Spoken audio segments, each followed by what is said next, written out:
The ballroom of the Beverly Hilton glowed in a soft amber light that clung to the gold drapes and mirrored walls. Round tables crowded the hall, each one packed with tuxedos and sequined dresses, the air heavy with perfume and the muted clink of cutlery. At the far end, a low stage waited beneath a row of banners.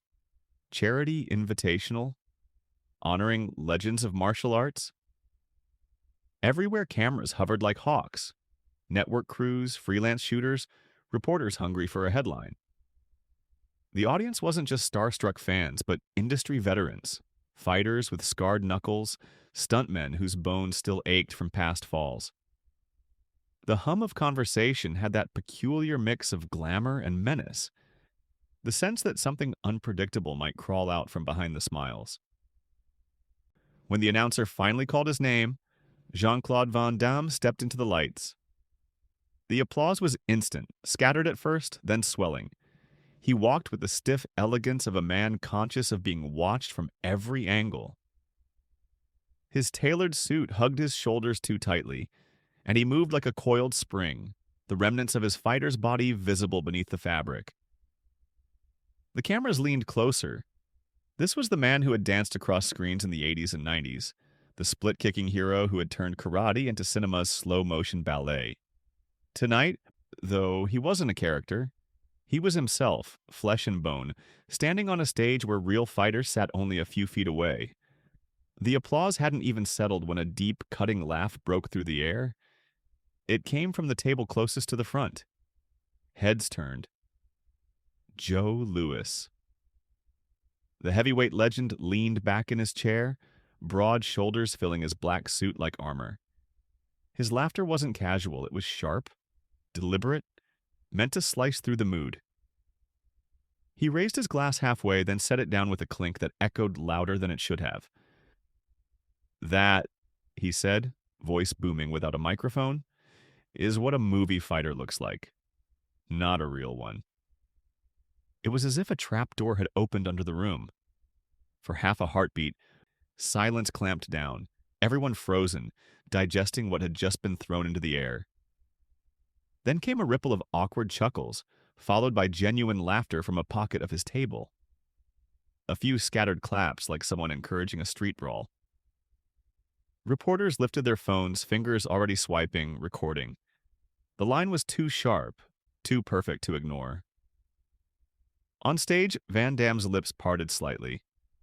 His jaw worked once as if he might say something, but the words died before reaching the air. He bit down on his lower lip hard enough for the cameras to catch the tension in his face. His eyes darted briefly across the room. Not in search of support, but in calculation. Any reply, any flash of anger would feed the fire. The silence stretched too long.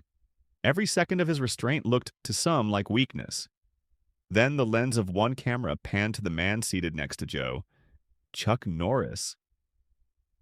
He hadn't moved when the laughter began. His posture was straight, hands folded on the white tablecloth, eyes fixed not on Van Damme but on Joe himself. That stillness had a weight to it. He wasn't part of the joke, wasn't even pretending to be. In a room that fed on noise, his silence became its own form of judgment. The crowd sensed it. Conversations faltered. A woman near the back lowered her glass mid-sip. The balance of the evening teetered, waiting for a shift. Van Damme turned his face slightly toward Norris. He didn't speak, but the look was plain. "Will you?" Norris didn't move. He blinked once, slow. The pause became unbearable, like the moment before a storm breaks. People leaned forward in their chairs. Reporters raised their cameras higher. It wasn't just Van Damme on stage anymore.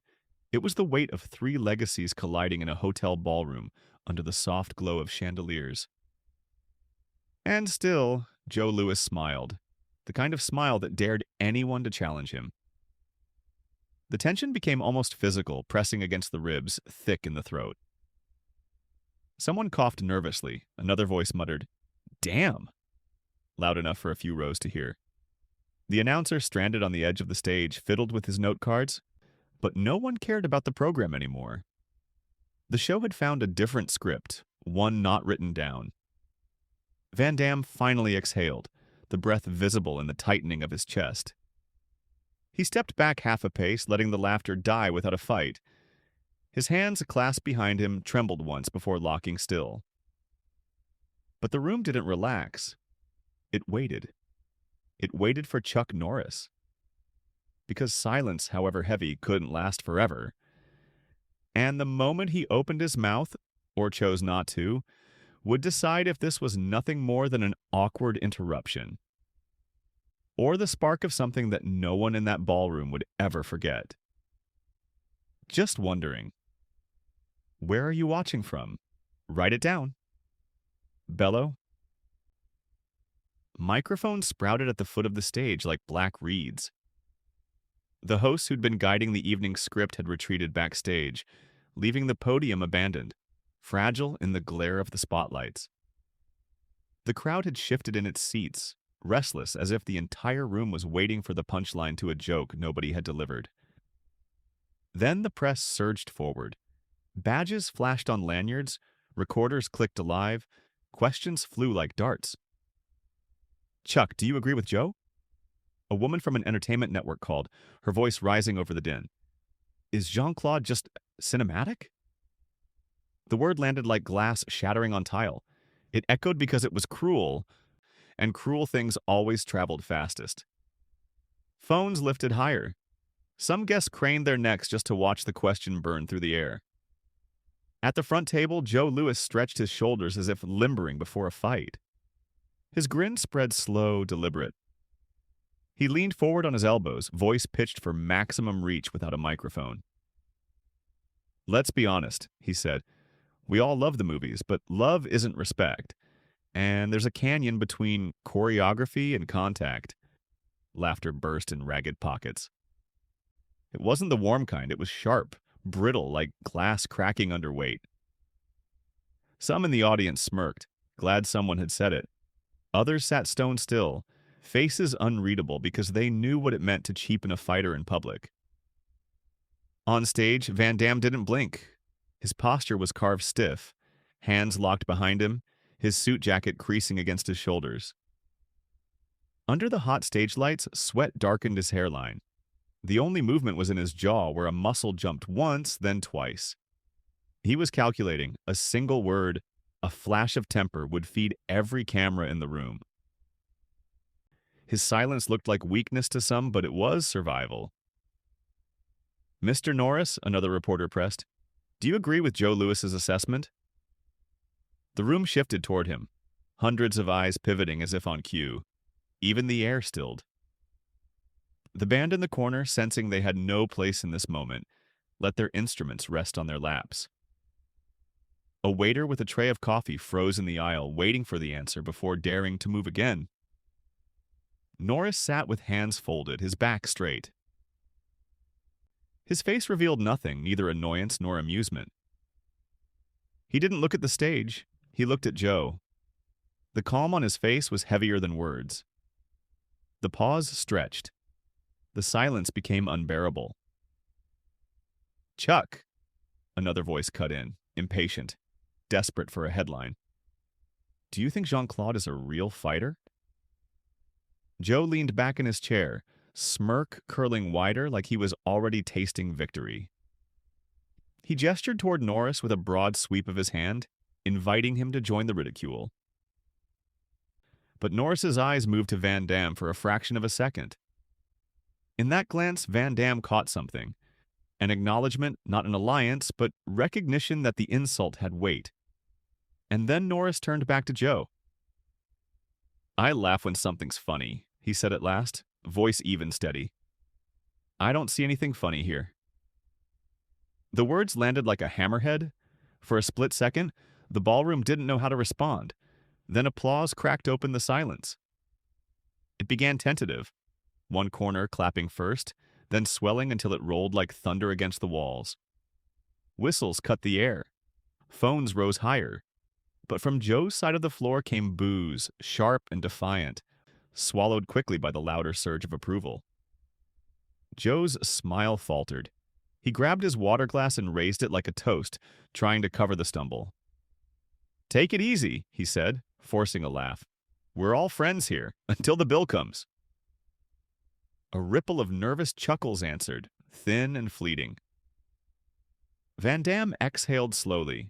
His shoulders dropped by a margin, almost imperceptible but enough. He didn't thank Norris aloud. He didn't need to. The cameras captured the look, the small, private tilt of his head in acknowledgement. The reporters pressed harder, sensing blood in the water. Microphones thrust toward the table. Joe, are you saying Jean-Claude never fought? Chuck, are you defending Hollywood over martial arts? Jean-Claude, do you want to respond? Van Damme stayed still.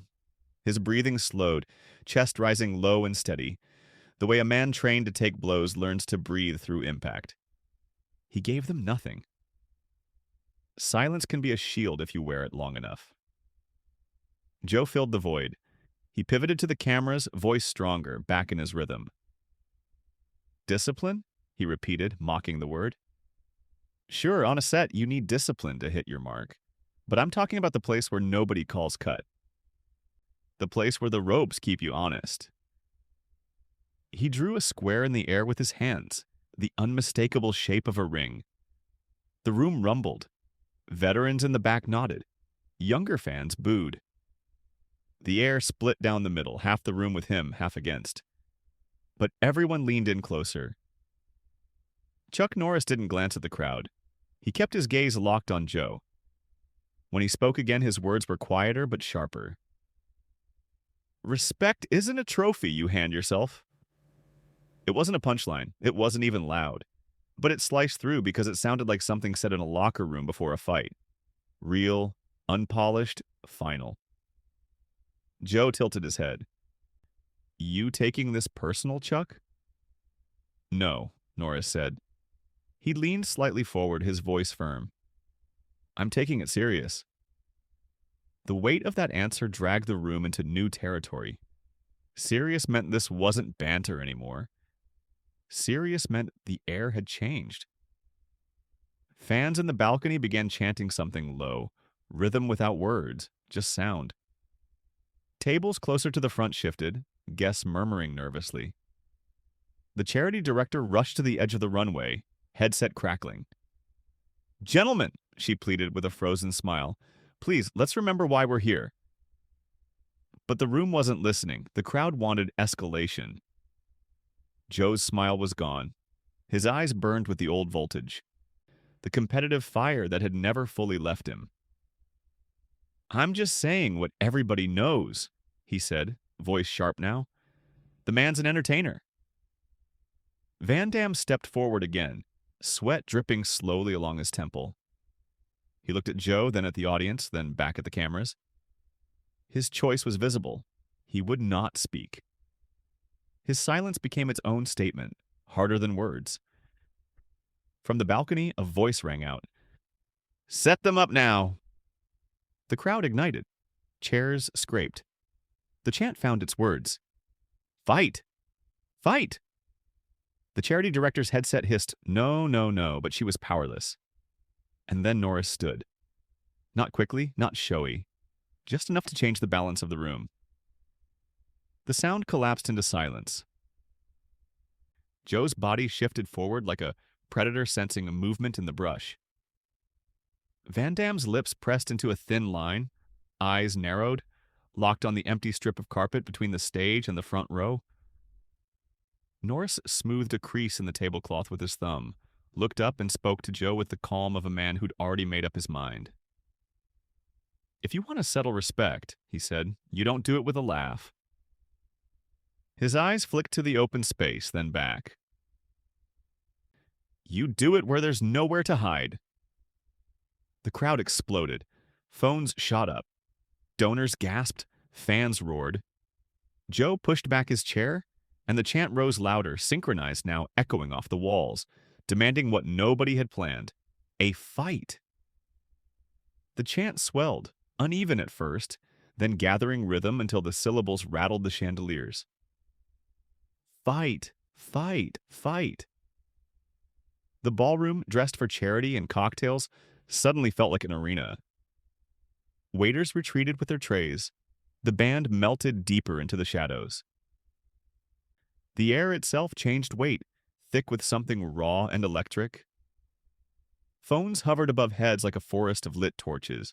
The live clips were already racing across social feeds, hashtags multiplying before anyone in the room had even sat down again. The crowd had taken ownership of the night. The official program was dead. At the center of it, Joe Louis rose, slow and deliberate. His chair skidded backward with a scrape that sliced through the roar. He adjusted his jacket, rolling his shoulders once as if shaking off stiffness. His face carried that crooked smile again. But it wasn't humor. It was provocation. "You hear them?" he said, gesturing broadly to the chanting room. "They don't want speeches. They don't want silence. They want proof." The chant fed on his words, climbing louder. On the stage, Van Damme stood frozen, every tendon in his neck taut. His fists, clenched behind his back for so long, finally loosened, then reformed, restless. He looked to the crowd, then to Joe, and then to Norris, as if each gaze demanded a different response. For a brief second, Van Damme imagined stepping forward, imagined stripping off his jacket and taking the challenge. The cameras would love it. But he knew the truth. Whatever he did here would be judged against legends. His hesitation was its own kind of prison. Norris rose next. No theatrics, no gesture to the audience. He simply stood. The effect was immediate. The chant broke, replaced by a hush that spread like a wave across the room. People leaned forward instinctively, needing to hear what came next. The charity president hurried to the stage stairs, headset pressed against her ear, panic twisting her smile. "Gentlemen," she called, "please, this isn't the place." But her voice cracked and was swallowed by the noise. A young man near the back cupped his hands around his mouth. "Let them do it. One round." His words caught like sparks in dry brush. Others echoed, shouts scattering across the hall until they became part of the storm. Louis lifted his chin, meeting Norris's eyes. His tone was sharp, edged with challenge. "If you're so sure of yourself, let's put it on the mat. Right here. Tonight." It wasn't a question, it was a dare. Van Damme's jaw locked. He could feel the pull of humiliation tightening around him, though no words were aimed at him directly. He remained silent, shoulders rigid, caught between irrelevance and spectacle. His name was in every headline forming in real time, but he was powerless to shape the story. Norris's expression didn't change. He looked at Joe as though he'd been expecting this moment all night. The pause stretched again, that same unbearable quiet, and then he said evenly, "You want a show? Fine. But remember, sometimes shows turn into something you can't control." The reaction was volcanic. Cheers crashed against boos, applause against whistles. The hall fractured into factions, each side louder than the other. Some people stood on chairs, waving their phones overhead. Others stayed seated, arms crossed, grim-faced, watching two men circle toward something irreversible. The charity staff scrambled, ushers pleading with guests to sit, a stagehand rushing to dim the lights in hopes of cooling the mood. But every gesture only fueled the frenzy. The crowd had the taste of blood now, and reason meant nothing. Joe stepped forward into the open strip of carpet, the space that had become, by sheer force of imagination, a ring. He tugged at his tie, loosened it, and tossed it onto his chair. "No excuses, Chuck. You said you take this serious. Prove it." The crowd erupted, chanting both names now, half crying, "Joe, Joe, Joe!" The other half, "Chuck, Chuck, Chuck." The sound tangled into a single violent roar. Norris finally moved toward the carpet, unhurried. His hands never left his sides. His calm presence only amplified the hysteria, like a man walking into a storm without an umbrella. Van Damme remained on stage, heart hammering, watching as his own role in the drama shrank. The insult that had been meant for him had morphed into a duel between two giants, leaving him suspended on the edge of irrelevance. He clenched his fists once more but said nothing. The audience surged closer, breaking the neat table arrangement, crowding the edges of the impromptu arena. Ushers tried to block them but were brushed aside. It was no longer a gala, it was a pit. Joe raised his fists halfway, shadow boxing in the air, grinning as the crowd screamed back. "Come on, old friend," he taunted. "Let's remind them what real looks like." And Norris, standing across the carpet, nodded once. Slow, measured. "Just remember," he said, voice low but caught by every microphone in the room, "when you open this door, you can't close it again." The room detonated. Guests pounded the tables. Fans shrieked. Cameras zoomed. It was no longer a question of if. The only question left was how far it would go. And as the first row surged closer, spilling wine glasses and scattering programs, Van Damme stepped off the stage, his face unreadable. Nobody noticed at first, but those who did wondered the same thing. Was he stepping in to stop it, or to join? The roar didn't fade. If anything, it thickened, growing denser with every beat of the chant. Fight! Fight! Fight! It was no longer the polite encouragement of a black tie crowd. It had transformed into something primal, the raw hunger of spectators who'd been handed a story greater than the one they paid for. The cameras never blinked. News crews were broadcasting live, social feeds already looping shaky clips with captions like "Legends Face Off" and "Real vs. Real." The ballroom, meant to honor tradition and raise funds, had become a crucible. Chuck Norris moved first, not toward Joe Louis, but toward his own chair. He slipped out of his jacket with a motion so quiet it was almost ceremonial. No flourish, no raised fist, no grin for the audience. Only the controlled efficiency of a man who'd done this ritual thousands of times. He folded the jacket once, neatly, and laid it across the backrest. Then he loosened his tie and set it aside. Every movement spoke of discipline, as though nothing here was spectacle to him. That restraint only inflamed the crowd more. Each small gesture drew cheers, as if silence itself had become theater. Joe Louis answered with contrast. He stepped into the open space, loud with motion. He bounced on the balls of his feet, rolling his shoulders, letting out sharp exhales. Then he snapped a jab into the air, crack, followed by a cross, another crack, and a spinning back fist that cut nothing but air. Each punch was fast and heavy, the sound amplified in the hush between chants.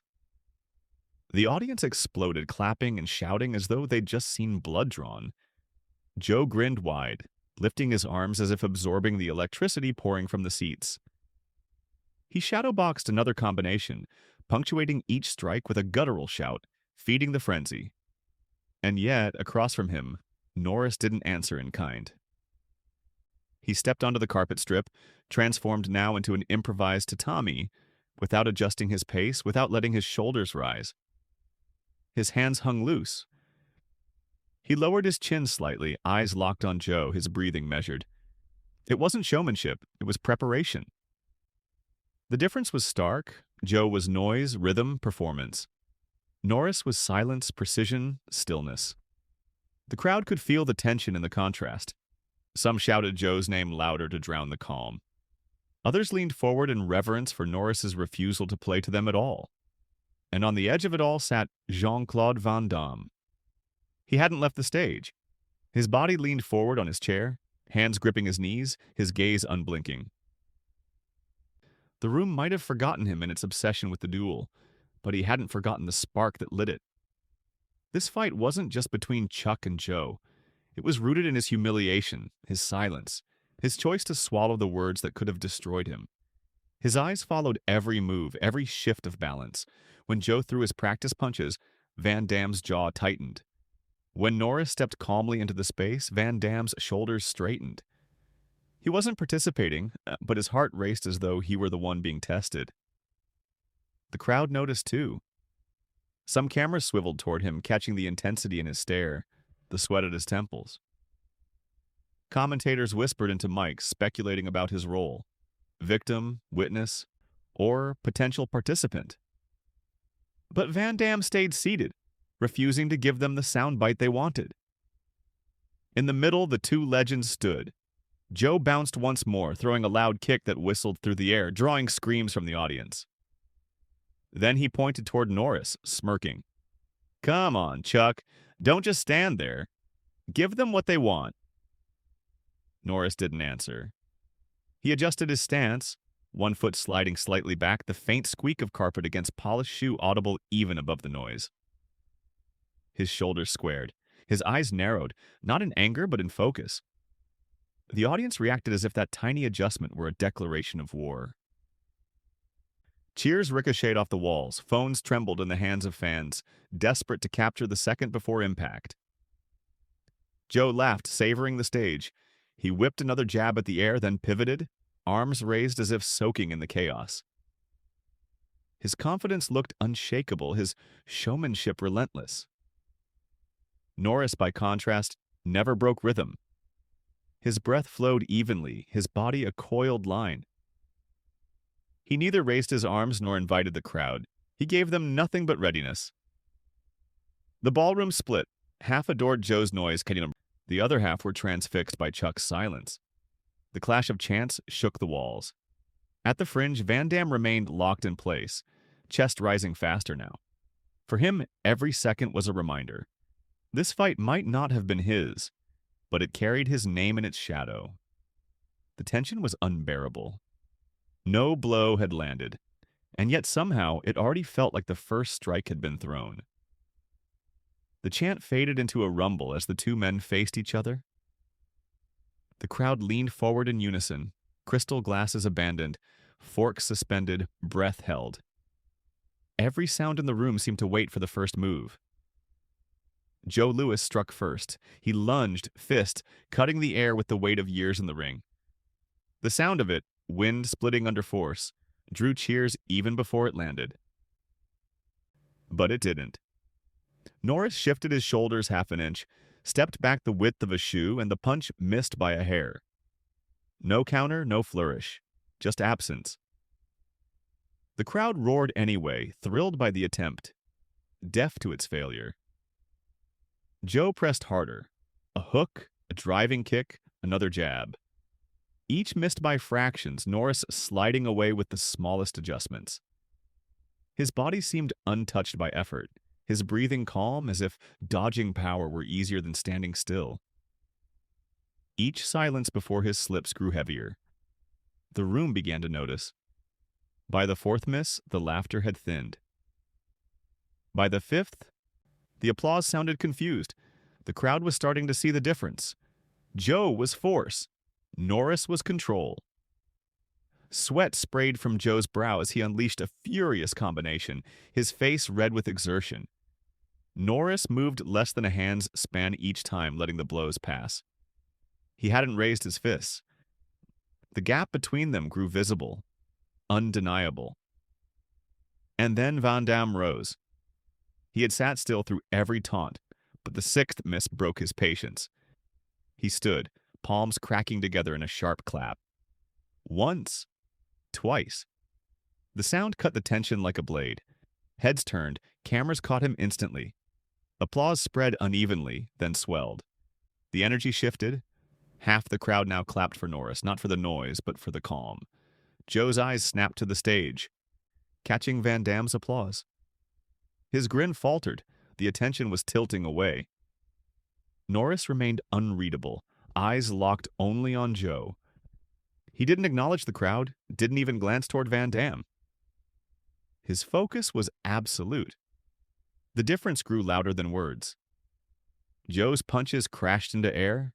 Norris's stillness filled the silence with authority. The crowd leaned closer, muttering, "He hasn't thrown a single strike." Joe hurled another straight punch, fast and brutal. Norris dipped just enough and it skimmed over his shoulder, leaving Joe overextended and stumbling half a step. Gasps rippled through the room. The miss was worse than a hit. It showed fatigue, imbalance, frustration. Joe's chest heaved, sweat rolling down his jaw. His power was obvious, but it was burning out, wasted in emptiness. Every swing drained him faster. Norris didn't even look winded. His breath flowed steady, his body balanced, his silence sharper than a counterpunch. The room was different now. The chant wasn't fight anymore, it fractured into names. Chuck! Chuck! Echoing against scattered cries for Joe. The ballroom had taken sides. Van Damme clapped harder, jaw clenched, his applause fierce. He wasn't smiling. He looked as if each dodge erased a piece of the insult that had started it all. Joe threw again, slower this time, his body sagging. His noise, once dazzling, now looked desperate. His performance no longer belonged to him. It belonged to the silence that swallowed it. The audience saw it. Showmanship had turned into struggle. Laughter had become tension. They waited, holding their breath. The next move wouldn't be another dodge. It would be the one that broke the balance. The silence before the next move stretched unbearably. Joe Louis's chest heaved, each breath louder than the last, his fists trembling at his sides from effort. Chuck Norris hadn't thrown a single punch, and yet the crowd leaned toward him, waiting. They knew something was coming. Joe lunged again, slower now, a right cross that carried more desperation than power. Norris slid just out of range, his stance unchanged, eyes steady. Then, for the first time, he moved forward. It wasn't dramatic. There was no shout, no sudden burst. He stepped inside Joe's reach, body folding with calm precision, and delivered a single strike. One clean shot to the ribs. Not heavy, not cruel, just sharp enough to land. The sound was quiet, almost dull compared to Joe's earlier cracks in the air. But the effect was devastating. Joe staggered back, eyes wide, balance gone. His heel caught on the carpet, and for a moment it looked as if he might collapse. He steadied himself barely, but his arms dropped. The room exploded. A roar tore through the ballroom, deafening. People on their feet, glasses knocked from tables, phones raised high to capture the instant. The noise wasn't just applause. It was release. Someone screamed, "That's a real fighter!" And the words were swallowed in the flood. Joe's bravado drained out of him. His face flushed deep red, sweat dripping from his chin. He looked at Norris, mouth open, chest dragging for air. His fist didn't rise again. His grin was gone. Norris didn't follow with another strike. He stood where he was, arms lowered, watching. His voice came calm, steady, cutting through the chaos with more weight than the applause. "Real martial arts," he said, "is respect. You forgot that." The words hit harder than the punch. Joe blinked, eyes darting toward the crowd, then back to Norris. His lips tightened, and for a second his pride resisted. But the fight was gone. His shoulders slumped. Slowly, stiffly, he nodded. The crowd saw it. The gesture wasn't dramatic, but it carried the truth of surrender. The cheers softened, then built again, now less frenzied and more unified. This wasn't about spectacle anymore. It was about a lesson. At the edge of the stage, Van Damme moved. He walked down the steps, past the sea of cameras, into the space between the two men. His expression was solemn, his eyes fixed on Norris. For a long moment, the ballroom held its breath. Then he extended his hand. Norris looked at him, then at Joe, then back again. He took the hand firmly, a single shake, no theatrics. The crowd erupted again, louder than before, some rising onto tables, others crying out as though witnessing something more than entertainment. Something closer to truth. Joe stood off to the side, chest heaving, eyes lowered. His arrogance had evaporated, leaving behind the stark reality of fatigue and silence. He didn't laugh, didn't speak, and in that quiet, his defeat was undeniable. The cameras caught it all, the nod of concession, the handshake, the roar of the crowd. By morning, it would be everywhere.